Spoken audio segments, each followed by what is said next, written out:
Happy Sunday, Oklahoma to go on this hot June 11th, 2017. Like I told you, I'd be talking more about the budget. Even though the session is over, budget challenges continue. For example, next year's budget starts at $400 million in the hole.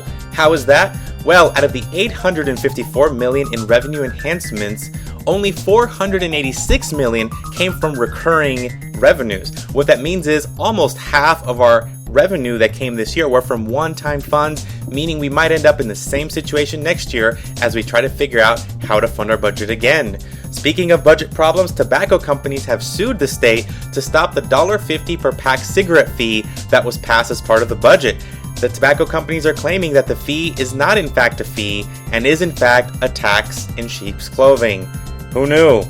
Now, the Financial Choice Act, currently being considered in the National Congress, is basically causing some issues for a lot at the local level.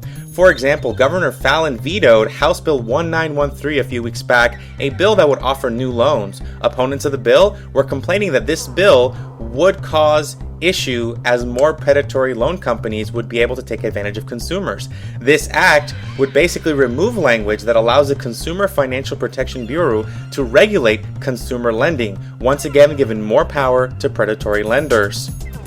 Now, one of the questions that a lot of people have had is, why haven't we been able to raise the taxes? Outside of just different ideologies, State Question 640 could be to blame. Enacted in 1992, this state question made it so that it requires a 3/4 vote in the House and Senate to enact revenue bills. Compared to that, cutting taxes only requires a simple majority vote. So you can see why it's so much easier to cut taxes than it is to raise them, and why we're in the situation we're in now. Now for a bit of good news. Despite budget cuts forcing Oklahoma schools to switch to a 4-day school week, we've visited some of the schools, and by we I mean a lot of other agencies, and looked at how they have fared with this 4-day school week. What they've noticed is, in addition to just cutting costs, they've actually seen increased academic performance. For example, Vanasse Public School saw school grades jump after the switch and have had a lot of support from parents.